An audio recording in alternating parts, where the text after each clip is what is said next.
සුබ දවසක් වේවා මගේ ආදරණීය යාළුවෝ හැමදෙනාටම. අද මට හිතුණා අලුත් දවසක අලුත් පටන් ගන්නක් වෙනුවෙන් කාර්යබහුල ගෘහණියක් විදිහට දවසේ නිදාගන්න පැයකට විතර කලින් මම කරන පුරුදු ටිකක් ඔයාලත් එක්ක ෂෙයා කරගන්න ඕනි කියලා. ඉතින් මේ දේවල් ඔයත් කාර්යබහුල ගෘහණියක් නම් අනිවාර්යයෙන්ම ප්‍රයෝජනවත් වේවි කියලා මම හිතනවා. තමන්ට නිදහසේ කිසිම කලබලකාරී හැඟීමකින් තොරව උදේට අපිට අවශ්‍ය කරන ආහාර ටික පිසගන්න තියෙනවා නම් ඒක තමයි ගෘහණියක් විදිහට මම නම් ලබන ලොකුම සතුට. ඉතින් ඔයාටත් ඒ විදිහටම දැනෙනවා ඇති කියලා මම හිතනවා. ඉතින් මං මුලින්ම කරන්නේ එදා දවසේ උයන්න ගත්ත වාචන ටික ඒ තැන්වල පිළිවෙලට අසුර ගන්න එක. ඉතින් මගේ කුස්සියෙන් හැම වාජනයකටම වගේ નિયમિત ස්ථානයක් මම දීලා තියෙනවා. ඒ නිසා කුස්සිය නිතරම පිළිවෙලට පිරිසිදුව තියාගන්න මට පුළුවන්කම ලැබිලා තියෙනවා. සාමාන්‍යයෙන් මම ප්‍රැන්ටි ටොප් එක උඩ ගොඩාක් වාජන තියාගන්නවා අඩුයි. එදිනෙදා භාවිතා කරන අත්‍යවශ්‍යම දේවල් වාජන ටිකක් තමයි මම තියාගෙන තියෙන්නේ. ඉතින් මම හැමදාම රැට නිදාගන්න කලින් කරන වැදගත්ම දෙයක් තමයි මේක. මම ආහාර පිසින්න ගන්න හොට් ප්ලේට් එක හොඳින් පිරිසිදු කරගන්නවා. ඒ වගේම මගේ කෙටල් එක. ඉතින් හොට් ප්ලේට් එකයි කෙටල් එකයි එක තැන තියෙන නිසා ආහාර පිසිනකොට සමහර වෙලාවට වතුර බිඳුති වගේ කෙටල් එකේ ඉහිලා තියෙනවා. ඒ නිසා හැමදාම රැට මම මේ විදිහට රෙදි කෑල්ලකින් ඒ දේවල් පිරිසිදු කරගන්නවා. ඊට පස්සේ මගේ ගෑස් ලිප. ඉතින් ගෑස් ලිපත් මම හොඳින්ම පිරිසිදු කරගන්නවා. සාමාන්‍යයෙන් මම ගෑස් ලිපේ උයනවා අඩුයි. ඉතින් මගේ channel එකට අවශ්‍ය කරන වීඩියෝ එකක් තියෙනවා නම් විතරයි මම සාමාන්‍යයෙන් ගෑස් ලිප පාවිච්චි කරන්නේ. නැත්නම් අනිත් දේවල් සියරම උයාගන්නේ හොට් ප්ලේට් එකේ. ඉතින් මේකත් මම හැමදාම රැට කරන අනිවාර්ය අංගයක්. ඉතින් මම අවශ්‍ය කරන හැඳි මේ හැඳි දාන උපකරණේ තමයි දාලා තියෙන්නේ. ඉතින් මම හැමදාම රැට මගේ හැඳි වර්ග පිහි අසුරන ලාච්චු දෙකක් තියෙනවා. ඒකට අනිවාර්යයෙන්ම මේ හැඳි ටික මම පිළිවෙලට දාගන්නවා. ඉතින් එතකොට උදේට උයා ගන්න වෙලාවට හරිම පහසුවක් තමයි දැනෙන්නේ.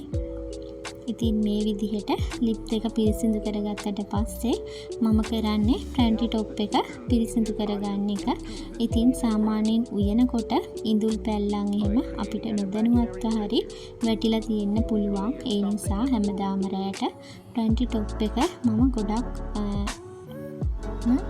පිරිසිදු කරගන්නවා.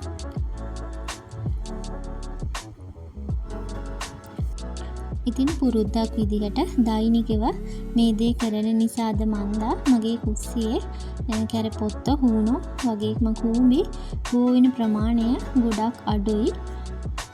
ඒ නිසාම ගොඩාක් පිරිසිදුව මට කුස්සිය තියාගන්න පුළුවන්කම ලැබිලා තියෙනවා.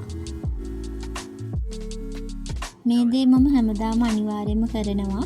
ඉතින් ඒකට ලොකු විශේෂ හේතුවක් නැහැ. ඒ වුණාට උදේට මම කුස්සියට එනකොට පිරීලා තියෙන ජග් එක දැක්කහම පුංචි සියුම් සතුටක් හිතට එනවා. ඒක ගොඩක් ලොකු දෙයක් නෙමෙයි. ඒ වුණාට මම හැමදාම රැයට මේ විදිහට ජග් එක පුරවලයි නිදාගන්න යන්නේ. ඉතින් හෙට උදේ මීල් ප්ලෑන් එකට අනුව තිබුණේ අපිට කඩල උදේ ආහාරයට. ඉතින් මම මේ විදිහට කඩල ටිකක් පෙඟෙන්න දාලායි නිදාගත්තේ.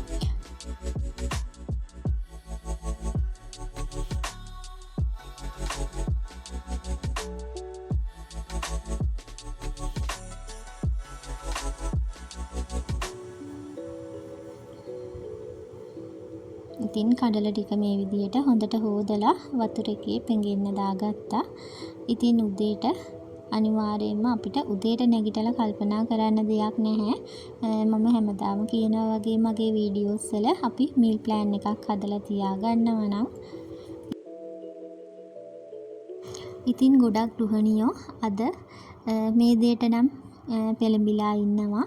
ඉතින් මේ විදිහටම මමත් ලුණු සුදු ලුණු වගේම අමු මිරිස් වගේම කරපිංචා බේ ලීව්ස් ටිකක් හෙට දවසට ප්‍රමාණවත් විදිහට මේ විදිහට බොක්ස් එකක දාලා ශීතකරණයේ සාමාන්‍ය කොටසේ තියාගන්නවා. ඉතින් මේ ක්‍රමය හරිම පහසුයි. අපිට උදේට උයා ගන්න වෙනම කාලයක් වැය වෙන්නේ නැහැ ලුණු සුද්ධ කර කර ඉන්න.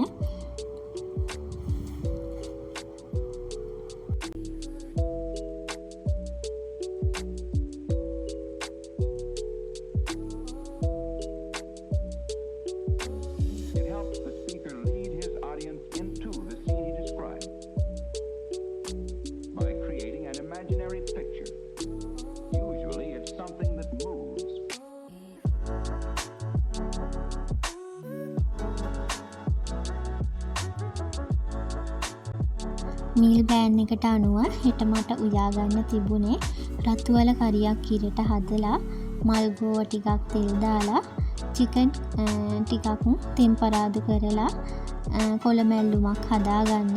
ඉතින් මම මේ විදිහට රතු වල මල්ගෝවා හොඳට සෝදලා කපලා තියාගත්තා. ඒ වගේම පහුවෙනිදට උයන චිකන් ටික ෆ්‍රීසර් එකෙන් අරගෙන සාමාන්‍ය කොටසින් මේ විදිහට තියාගත්තා.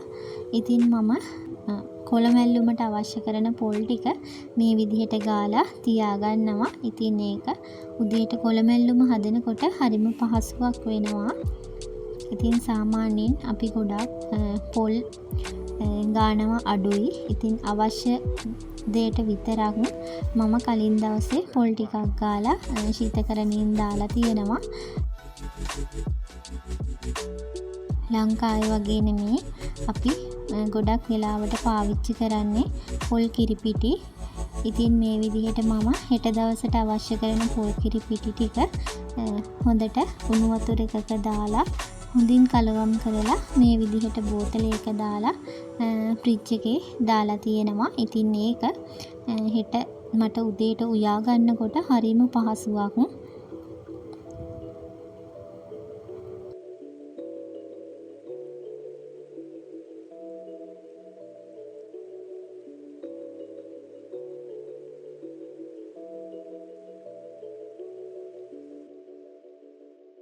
දවස පුරාම අපි ආහාර ගත්තට පස්සේ සාමාන්‍යයෙන් ඉඳුල් තියෙන භාජන හොදන නිසා සිංක් එක අනිවාර්යෙන්ම මම හැමදාම රැයට මේ විදිහට පිරිසිදු කරගන්නවා. ඉතින් ලික්විඩ් එකක් දාලා තමයි මම පිරිසිදු කරගන්නේ. ඉතින් සිංක් එක පිරිසිදුව වගේම සිංක් එකේ තෙතමනය නොරැඳෙන විදිහට තියාගන්න එකත් හරිම වටිනවා. සිංක් එකේ තියෙන ඉඳුල් රැඳෙන කොටස මම හැමදාම රැයට පිරිසිදු කරගන්නවා. ඉතින් එහෙම පිරිසිදු කරගත්තේ නැත්නම් අනිවාර්යයෙන්ම සිංක් එකේ වතුර බ්ලොක් වෙන්න බලනවා. ඒ නිසා හැමදාම පිරිසිදු කරගන්න එක අනිවාර්යයෙන්ම මම කරන දෙයක්.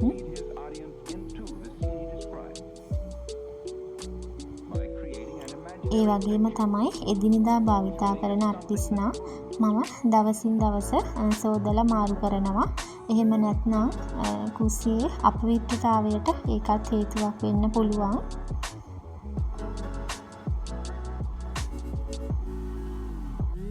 ඉතින් කුස්සියේ වැඩ අස්පස් කරන වැඩ එළවලු සූදානම් කරන ඒවා සියල්ලම කරගත්තට පස්සේ මම කුස්සිය අනිවාර්යයෙන්ම අතුගා ගන්නවා. ඊට පස්සේ සියලුම කුණු ඩස්බින් එකෙන් ඉවත් කරගන්නවා. ඉතින් පරණ කලින් දවසේ කුණු ටික උදේට නැවතත් අපිට ඒ විදිහටම තියලා තියුණොතින් හරිම අප්‍රසන්න හැඟීමක් තමයි උදේට නැගිටලා කුස්සියට එනකොට දැනෙන්නේ.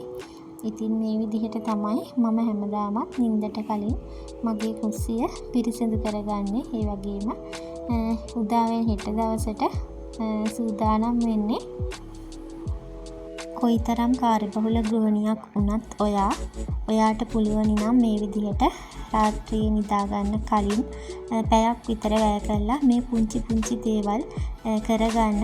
අනිවාර්යයෙන්ම කලබලකාරීත්වයකින් තොරව උදේට දවස පටන් ගන්න. ඒකම ලොකු ශක්තියක් වෙනවා.